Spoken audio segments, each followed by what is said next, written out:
다육이 부탁이 채널에 오신 것을 환영합니다. 이번 시간에는요, 다육이 번식의 기초인 잎꽂이에 관한 이야기를 나누려고 합니다. 사실은 이 잎꽂이에 관한 이야기를 제가 농장에 방문해서 사장님께 인터뷰하는 방식으로 이 정보를 전달해 드리려고 했는데요. 그러기 전에 우선 제가 준비했던 이 질문을 혼자 질문하고 혼자 답하면서 제 생각을 먼저 이야기해 드리고 싶었습니다. 다육이 번식의 기본적인 번식의 방법이 잎꽂이, 적심. 그러니까 적심에는 꼬집기와 순지르기도 포함이 된다고 보시면 되겠습니다. 그 다음에 실생, 씨앗으로 파종하는 방법이 있습니다. 이 외에 다른 방법이 있다면 그런 방법이 어떤 건지 댓글로 남겨주시면 좋겠네요. 아마 가장 많이 하는 방법이 잎꽂이와 적심이 아닐까 생각해 봅니다. 적심 중에는 다육이의 목대 중간을 자르는 게 있고 생장점을 살짝 꼬집어 가지고 하는 꼬집기, 요걸 순지르기라고 하거든요. 순따기, 요런 방법이 많이 있고요. 그리고 우리가 꼬집기는 까라솔 대표적으로 굉장히 많이 하죠. 저도 한동안 까라솔 꼬집기를 아주 많이 했고 영상도 많이 올려놨었답니다. 그거 왜 그랬을까요? 시작하시는 분들한테는 다육이 번식이 너무 신기하고 재미있거든요. 그 아가가 나오는 모습만으로도 힐링이 되고 다육 생활의 아주 커다란 기쁨 중에 하나가 바로 번식이기 때문입니다. 여러분들은 혹시 잎꽂이를 하기 위해서 목대에서 잎장을 일부러 떼어내고 계신가요? 만약에 지금 일부러 잎을 떼어내고 계시다면 저는 떼어내지 않으시기를 추천해 드립니다. 그 이유는 생잎을 떼어내면 목대에 상처가 나요, 여러분. 여러분들이 경험을 해보셔서 아시겠지만 다육이들이 이런 자국이 있잖아요. 이런 자국은 잎들이 다 붙어있던 자리예요. 이유가 어찌되었든 그 잎이 떨어지면 이런 자국들이 남습니다. 그런데 생잎을, 건강한 잎을 떼어내면 목대가 이렇게 상처를 입는 경우가 있고요. 그 다음에 목대가 또 얇아진다고 하는 이야기가 있습니다. 또한 상처가 난 이 자국을 통해서 균이 침범할 수 있기 때문에 다육이 목대가 무르는 일이 발생할 수도 있답니다. 그래서 저는 되도록이면 번식을 하기 위해서, 잎꽂이를 하기 위해서 이 목대에서 일부러 잎장을 떼어내는 건 별로 추천해 드리고 싶지 않습니다. 여러분께서 다육 생활을 6개월 이상만 하신다면 잎꽂이를 원하지 않아도 잎꽂이를 하게 되는 일이 아주 많아집니다. 그런 경우는 어떤 경우냐면 특히 이제 이렇게 웃자란 다육이를 적심을 하게 됐을 때, 적심을 하게 되면 요 윗잎이나 아랫잎이나 필연적으로 유실되는 잎이 생길 수밖에 없는데요. 얘를 삽수로 쓰려고 하면 그 흙에 묻히는 길이를 확보를 해야 되다 보니까 우리가 잎을 중간에 띄어내게 되거든요. 그래서 적심하는 과정에서 자연적으로 잎이 생기고요. 그 다음에 또 하나는 다육이가 무너져 내리면 잎들이 어마어마하게 많이 생겨납니다. 특히 무름병이 우리가 알지 못하는 그 사이에 발생을 해가지고 생장점 주변까지 타고 올라왔을 때 어느 한순간 잎장들이 와르르 다 떨어지는데요. 처음에 봤을 때는 이 잎장 생장점 끝이 거뭇거뭇하지 않고 전부 다 맑고 투명한 색이어서 얘가 생장점이 살았는지 죽었는지 분간이 되지 않습니다. 그래서 모든 다육이들을 전부 다 잎꽂이를 시도를 하는 거예요. 그렇게 하기 때문에 잎꽂이는 다육 생활을 하는 동안에 도전해볼 잎꽂이가 많이 생깁니다. 그러니 일부러 생잎을 떼어내지는 마세요. 그런데 다육이를 몇 개 키우지 않아서 생잎을 뜯어서밖에 할 수가 없는 분들이 만약에 계시다면 요 아래 이렇게 쭈글쭈글한 잎은요, 이 쭈글쭈글한 잎은 거의 생장 기능을 멈추고 하엽으로 가기 위해서 지금 계속해서 지금 말라가고 있기 때문에 잎꽂이 가능성이 낮아요. 적어도 이 잎장의 윗잎장 정도는 뜯어내야 잎꽂이 성공률이 높아진답니다. 뗄 때는 똑 하는 소리가 납니다. 많이 해보신 분들은 아시겠지만 똑 하는 소리가 나야 생장점이 그 잎장에 붙어서 나와서 성공적으로 자구와 뿌리가 나올 수 있답니다. 그래서 저는 다육생을 조금 하다 보시면 여기 있는 다육들, 이 잎장들이요, 일부러 만든 거 하나도 없어요. 전부 다 자연적으로 나온 거예요. 자, 잎꽂이가 잘 되는 다육이가 있나요? 라고 제가 질문을 해드리고 그러니까 농장 사장님께 하고 싶었는데, 제 경험에 의하면 저는 러블리로즈 잎꽂이 잘 됐고요. 그 다음에 프리티드 잎꽂이 잘 되고요. 용월, 퍼플 델라이트 같이 목대가 있는 그랍토페탈룸이나 그랍토베리아라든가 그런 종류의 다육이들은 대체적으로 잎꽂이가 잘 되었습니다. 미인유도 잎꽂이가 잘 된다고 하는데 저는 잘 안 되더라고요. 제가 잎꽂이 정말 잘 못하는 다육이가 어떤 게 있냐면 일단 창 종류는 참 하기가 힘들었고요. 저는 오팔리나 잎꽂이 하고요. 파랑새 잎꽂이가 너무너무 안 됩니다. 완전 뭐 거의 다 족족 실패했습니다. 그래서 뭐 집시 같은 경우에도 잎꽂이를 해서 나오지만 성체로 크지 못해서 거의 다 실패했고요. 연봉도 나오기는 하지만 끝까지 키워내지 못했어요. 그런데 오팔리나는 심지어 나오지도 않습니다. 그래서 자, 지금 이 오팔리나 잎꽂이 한지 진짜 오래됐거든요. 정말 끈질겨요. 새심줄입니다. 그런데 이렇게 많이 했는데요. 이렇게 많이 했는데 지금 요거 하나만 지금 자구가 보여요. 나머지는 뿌리가 먼저 나왔잖아요. 제가 예전에 보여드리면서 뿌리가 하도 많이 나와가지고 빗자루로 써도 되겠다고 할 정도로 뿌리가 많이 나왔는데 엊그저께 키핑장 가갖고 사장님하고 키핑장 그 회원님하고 하는 이야기를 들었는데 뿌리부터 먼저 나오면 멍텅구리 될 가능성이 높다. 그래서 멍텅구리가 뭐예요? 그랬더니 뿌리 나오고 자고 안 나오고 그냥 그대로 나중에 말라 죽는 애들을 멍텅구리라고 한다면서요? 얼마나 재밌던지요. 자, 그리고 자, 요거 석연화예요. 석연화인데 석연화도 저는 잎꽂이가 이렇게밖에 잘 안 됩니다.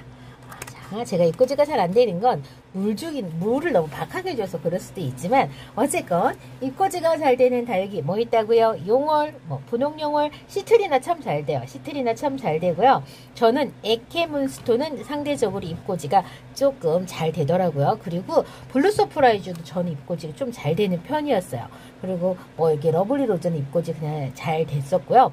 지금 여기 보면은 이게 블루드래곤이거든요. 잎꽂이 지금 잘 되고 있기는 해요. 그렇지만 중요한 건 이게 중요한 게 아니에요. 나와요. 뿌리도 나오고요. 자구도 나와요. 잘 키워내는가 하는 것은 그 다음 문제라고 보시면 되겠습니다. 자, 잎꽂이가 잘 되는 다육이가 있다. 그리고 개인마다 차이가 있지만 저 역시도 그렇습니다. 잎꽂이 떼어내서 처음에 어디에 보관을 하냐? 바로 상토 위에 올려주냐? 아니면 배양토에다 올려놓을 거냐? 자, 요거는 이야기 하시는 분마다 다 다르고요. 농장 사장님들마다 다 다른 이야기를 합니다. 제가 자주 보는 해외 채널에서는 그분은요, 그냥 서랍 같은 데다가 넣어놔요. 서랍에다 그냥 넣어놓던가 아니면 그냥 음지에다 넣어놓던가 그냥 이런 통에다 넣어놓고 그냥 방치합니다. 일부러 이런 데다가 안 올려놓으시더라고요. 뿌리가 나면 그때 올려놔요. 그런데 저는 그렇게 하면 관리가 안 되더라고요. 그래서 저는 처음부터 어디에다 올려놓냐면 상토에다가 그냥 이렇게 올려놓습니다. 저는 상토에다 올려놓는데 자, 요거 제가 단지 사장님한테 선물 받은 리틀 장미 잎꽂이잖아요. 단지 사장님은 어디에다 올려놓으셨냐면 애시당초부터 여기가 배양토예요. 완전 그냥 상토가 아니라 배양토 위에다 완전히 올려놓는 거예요. 그거는 여기에서 끝까지 그냥 키워내겠다는 그런 뜻이라고 보여주면 돼요. 만약에 이런 상토에 있던 애들은 나중에 또 옮겨줘야 되거든요. 그러면 두 번 일을 하잖아요. 그렇기 때문에 어디에다 올려놓는가는 어디다 올려놓는 게 맞다라고 하기에는 저는 정답은 없다고 봐요.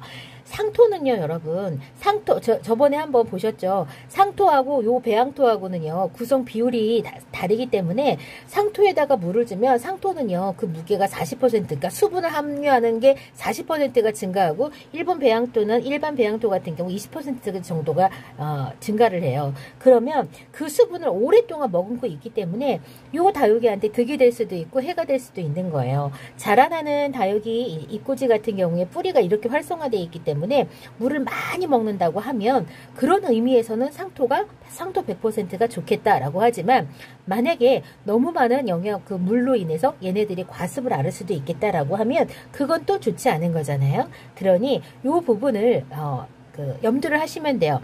배양토와 상토의 차이는 뿌리를 얼마만큼 고운 흙에 낼 수 있냐, 그 다음에 이 흙이 얼마만큼의 수분을 가지고 있느냐에 따라서 물주기가 달라질 수 있습니다. 그렇기 때문에 어디에다 올려놓는가에 따라서 여러분이 물주기 관리를 잘 하시면 됩니다. 그거 선택을 하시면 되는데 저는 여러 번 해본 결과 사실은 배양토에다 하는 게 훨씬 더 편합니다. 나중에 안 옮겨줘도 되니까. 그래서 저는 그냥 배양토에다 하고 싶고요.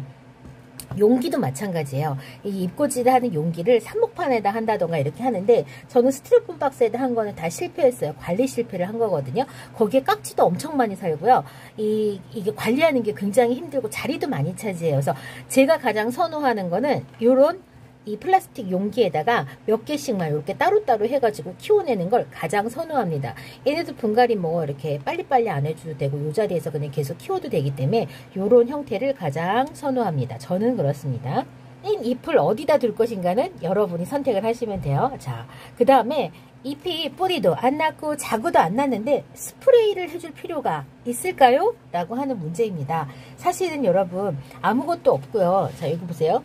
얘는 지금 잎도 안 났고 뭐 아무것도 없어요. 근데 요런 애한테 스프레이를 해주는 게 무슨 의미가 있을까요? 아무 의미가 없다고 생각할 수도 있습니다. 그런데 여러분은 혹시 그런 이야기 들으셨나요? 다육이는 잎의 뒤에 있는 기공으로도 자 수분을 흡수하기 때문에 장마가 심한 날, 습도가 높은 날 물을 주지 말라는 이야기 들어보셨습니까? 자, 그런데 그게 뿌리로 정상적으로 화분에 심겨져 있는 다육이한테는 해당을 하고 이렇게 잎꽂이로 되어 있는 잎밖에 없는 다육이한테는 해당이 되지 않는다고 생각을 하시나요? 저는 뭐라고 답해 드릴 수가 없어요. 이론적으로 뿌리가 없는데 물을 주면 무슨 소용이 있겠나? 그건 이론적으로 당연히 그렇죠. 그렇지만 저는 도움은 된다고 생각은 하고 있어요. 어떤 도움이 될까요? 요 다육이가 너무 건조해지지 않는 거. 그 다음에 또 하나는 요 다육이가 물을 찾아서 뿌리를 빨리 더 내리려고 하는 그런 습성이 혹시 있지 않을까 하는 그런 기대감 때문에 저는 잎을 떼고 나서 그 잎이 상처가 만약에 여러분들이 상처를 냈다면 그냥 강제로 뜯어냈다면 상처가 아문 하루 이틀 정도 후에부터는 저는 스프레이를 해주고 있었습니다. 저는 해줬습니다. 그것은 저의 방식입니다. 그래서 그러면 자 스프레이라는 거 물을 흠뻑 주는 게 아니잖아요. 그냥 스프레이만 살짝 해주는 거예요. 얘네들은 스프레이 갖고 안 됩니다. 왜요? 이미 뿌리가 났기 때문에 그 정도 갖고는 안 되고요. 관수해주는 그런 느낌으로 저는 물을 주고 있습니다. 자, 수분이 하는 역할 어떤 역할을 저는 한다고 믿냐면 뿌리를 빨리 유도하는 역할을 하지 않을까라고 저는 생각을 합니다. 그래서 뿌리 없는 창을 구입을 하셨을 때 여러분 어떤 실험 하나요? 밑에다가 물을 조금 이렇게 둔 컵에다가 올려놓는 거, 그 다음에 아무것도 없는 빈 컵에다 올려놓는 거. 어떤 그 다육이가 더 빨리 뿌리를 내렸나요? 밑에 물이 있는 다육이가 좀 더 뿌리를 빨리 내리는 그런 밴드 이유님의 밴드 회원님의 실험 결과가 있었습니다. 그만큼 수분은 다육이가 내가 살아도 되겠구나 라고 하는 그런 역할을 저는 한다고 생각을 합니다. 특히 다육식물은요. 비가 안 오는 건기와 우기를 구별을 하면서 그 공기 중에 있는 습도를 가지고 얘네들이 그걸 판단을 하기 때문에 저는 그게 중요하다고 생각을 하거든요. 자, 잎꽂이를 하고 나서 이런 걸 어디에다가 배치를 할 거냐? 햇볕이 찡찡 내리쬐는 데다가 하면 조금 힘들겠죠? 저는 그래서 반그늘에다가 두는데요. 너무 해가 없는 그늘에다 두면 또 그것도 또 별로더라고요. 그래서 약간의 해가 비추는 반그늘에다가 저는 비치를 해놨습니다. 보통 얼마 만에 뿌리든 다육이든 반응을 보이나요? 그게 뿌리든 그 다육이든 그 자구든 간에 보통 14일 정도 기준으로 해가지고 나오기 시작을 한답니다. 그런데요, 6개월이 지나도 안 나오는 것도 있고요. 6개월 후에나 나오는 것도 있습니다. 그거는 컨디션마다 달라요, 여러분.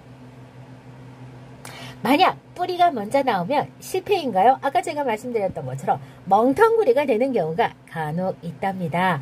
지금 요 오팔리나는 요거 하나만 빼고 나머지 전부 다 뿌리만 먼저 나왔거든요. 그런데 이렇게 보면 실패할 것 같아요. 왠지 기분에 실패할 것만 같은 그런 느낌적인 느낌이 듭니다. 그런데 요거는요, 뿌리가 분명히 먼저 나왔거든요. 근데 나중에 아가가 따라서 나왔어요. 그러니까 오랫동안 기다렸는데도 뿌리만 있는 애들은 실패할 가능성이 있기는 해요. 저도 경험을 해보면 그러다가 어느 날 고사를 하면서 그냥 죽더라고요.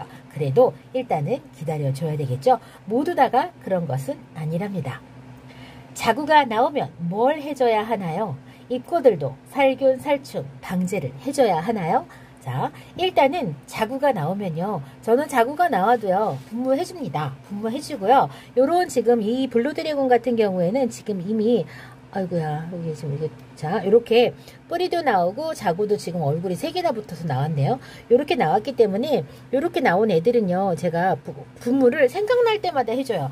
그렇기 때문에 저는 일주일, 열흘을 넘지 않고 해주려고 제가 노력을 합니다. 그만큼 영양적으로 빨리빨리 그 보충을 해주려고 제가 그렇게 노력하는 편이에요. 자고 나오면 뭐 한다고요? 물 자주 줘야 됩니다. 뭐 일주일 단위로 주시던가 저는 막 3, 4일 단위로도 줘요. 그거는 물을 얼마만큼 주느냐에 따라 다른 거잖아요. 스프레이는 거의 매일 저녁 때 조금씩 해주고요. 물은 근 한 일주일에 한 번씩은 제가 흠뻑 제가 물을 줍니다. 그 다음에 얘네들도요. 살균, 살충, 방제는 같이 해주셔야 돼요. 특히 여러분들 나중에 경험을 해보시면 요 입꼬지들한테도요. 깍지들 많이 생겨요. 그래서 실핏도 많이 하거든요. 그렇기 때문에 방제도 같이 해줘야 됩니다. 가늘거리는 목대로 나온 다육이 다시 적심해서 말리거나 목대를 흙에 파묻어주면 괜찮을까요? 제가 고민이 많은 게요. 지금 여기 보면 요 다육이가 목대가 요렇게 길게 가늘게 나왔잖아요. 요걸 어떻게 해야 되나? 그냥 푹 파묻어 줄까? 아니면 적심을 해갖고 새뿌리를 받을까? 고민이 되게 많아요. 그런데 실제로 저희 엄마는 어떻게 하시냐면 얘를 더 깊이 묻더라고요. 얘를 더 깊이 묻어가지고 그냥 이 목대 주변에서 뿌리가 더 나오게 그렇게 만드세요. 근데 저는 아직까지 그렇게는 해보지는 않았고요. 여러분들 혹시 어떻게 하고 계신지 방법이 있으면 좀 공유 좀 부탁드릴게요. 지금 제 거 러블리 로즈 잎꽂이가 이렇게 많이 컸어요. 이렇게 많이 컸는데 얘도 목대가 상대적으로 지금 얇게 나와서 제가 지금 굉장히 고민을 하고 있거든요. 요걸 어떻게 해야 되나. 또 진짜로 적심을 해서 적심하는 거 저는 좀 마음 아파서 안 하고 싶거든요. 그래서 지금 그냥 두고 보고 있답니다. 요건 제가 지금 제가 경험이 없기 때문에 답을 드릴 수가 없어요. 답을 드릴 수가 없어서 여러분께 같이 한번 고민해 보시고 경험 있으신 분들 댓글로 남겨주시기 바랍니다. 잎꽂이 성공률을 높이는 방법, 얼굴을 많이 나오게 하는 방법이 있을까요? 저는 사실은요, 잎꽂이를 성공시키는 방법은 성공이라고 하는 의미를 어디에다 두느냐에 따라 다르다고 생각하는데요. 잎을 떼는 경우에는 자 당연히 생장점이 있어야 되겠죠. 잎꽂이를 실패하는 건 생장점이 같이 딸려 나오지 않았기 때문에 실패를 하는 거예요. 그래서 강제로 잎을 떼시는 분들은 마랭 입장에서는 생장점이 거의 뭐 그 기능이 없을 경우가 크고요. 그래서 싱싱한 잎을 떼내야지만 성공률이 높아져요. 생장점이 반드시 딸려 나와야 되겠죠. 얘는 자 이렇게 생장점이 딸려 나오지 않았기 때문에 실패하는 거예요. 자 이렇게 생장점이 딸려 나오면 100% 뿌리와 자구나 둘 중에 하나는 나오겠죠. 사실은 그 생장점이 딸려 나왔다 하더라도 병충해에 감염이 되면 도중에 죽을 수도 있어요. 그렇지만 생장점이 딸려 나오도록 떼어내는 게 가장 중요하겠습니다. 그게 바로 성공률을 높이는 방법이고요. 얼굴수를 많이 나오게 하는 방법은 없습니다. 사실은 요거는 그 다육이가 어떤 이제 유전자를 가지고 얘네들이 지금 하나하나가 이렇게 생겼나 사실 그거는 아무도 몰라요. 아무도 모르고요. 그 방법을 안다면 모두 다 그렇게 하겠죠. 그래서 자구가 많이 나오게 하는 방법은요 사실 없습니다. 그것은 그냥 운에 맡기는 수밖에 없답니다. 여기 있는 마디바는 지금 자 이렇게요. 여기 이렇게 지금 마디바 잎꽂이 제가 4개 성공했는데요. 얘네들 조금 있으면 1년차 돼가요. 여러분 여기 1년 키운 거예요. 심지어 요 2개는요 나오지도 않았어요. 요거 2020년 6월 28일 날 마디바 얼굴 하나가 통째로 무너져 내렸거든요. 그래서 진짜로 모든 걸 다 안 버리고 다 놔뒀다가 중간에 무릎으로 다 그 무너지는 잎들은 다 빼냈더니 남은 게 요만큼 남은 거예요. 몇 개 남았냐면 하나 둘 셋 넷 6개 남았어요. 6개. 그래서 이렇게 잎꽂이는 4개 나왔거든요. 한날 한시에 생긴 잎꽂이인데 크기가 이렇게 다 달라요. 이렇게 보면 누가 보면 형제라고 하겠습니까? 이거 다 한 형제예요. 얘는 엄마를 엄청 일찍 떨어졌어요. 잎꽂이 잎을. 그랬더니 이렇게 못 컸고요. 얘가 그 다음으로 엄마랑 떨어졌어요. 근데 뭐 지금 많이 못 컸잖아요. 얘가 제일 컸거든요. 얘가 제일 나중에 고나무 상대적으로 나중에 나왔던 애가 엄마 잎에 같이 붙어 있으니까 훨씬 더 빠르더라고요. 그리고 그 다음에 나온 애가 얘예요. 얘가 나왔고요. 지금 기다리고 있는 거 요 2개가 안 나와서 지금 기다리고 있거든요. 자 이렇게 요것도 제가 일부러 한 게 아니고요. 얘가 무릎으로 무너져 내려가지고 그 중에 살려낸 거예요. 그리고 요 러블리 로즈는 잎꽂이가 왜 생겼냐면요. 제가 러블리 로즈를 한번 적심을 한 적이 있었어요. 그래서 그때 유실된 잎을 가지고 제가 한 건데, 요 러블리 로즈 잎꽂이도요, 작년에 했어요. 얘랑 거의 때가 비슷하거든요. 그러니까 요것도 조금 있으면 1년 동안 키운 게 요만큼인 거예요. 그리고 요 피치 프라이드는요, 이 피치 프라이는 작년 5월에 무너진 거예요. 그 물음병으로. 그런데 1년 만에 요만큼 나온 거예요. 그래서 여러분들 잎꽂이 어떤가요? 재미진가요? 제가 1년 동안 키워서 요만큼이에요 라고 이야기를 하면 여러분들 하고 싶으신가요? 사실은 잎꽂이요, 잎꽂이 저처럼 조금 다육이 좀 더 많이 키워보고 요렇게 막 무너지는 다육이 갖고 잎꽂이를 해서 잎꽂이가 뭐 뿌리가 나온다 하더라도 성공률이 낮다는 걸 여러분이 알게 되면 흥미를 잊어버리게 돼요. 사실은 진짜 그렇습니다. 그렇지만 우리 시작하시는 다육맘님들은 너무너무 신기하고 재미있잖아요. 어떻게 이 이파리에서 도대체 아가가 나와서 다육이가 되는 거야?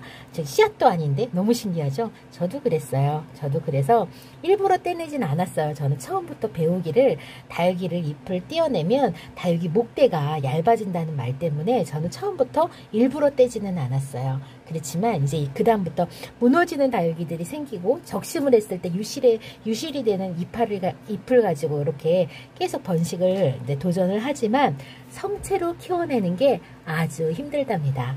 그래서 이렇게 잎꽂이가 되잖아요. 진짜 일주일에 한 번, 열흘에 한 번씩 물을 주면서 계속 관리를 하셔야 되고요.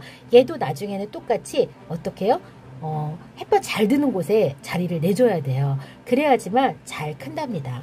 이러니 내가 키우고 있는 다육이를 잘 키울 것인가, 잎꽂이를 어떻게 관리할 것인가, 자리 싸움을 하게 됩니다. 그래서 잎꽂이가 상대적으로 자리에서 밀려나기 때문에요. 잎꽂이 성공하는 성공률이 낮아질 수밖에 없답니다.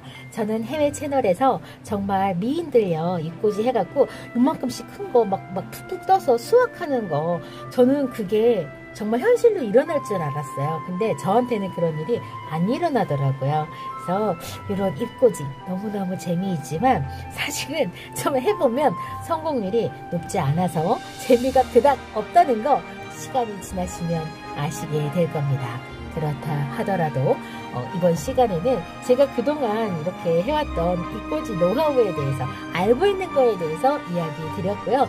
나중에는 20년차, 정말 10년차 이상의 농장 사장님께 잎꽂이 비법 인터뷰해서 여러분께 정보 제공해 드리겠습니다.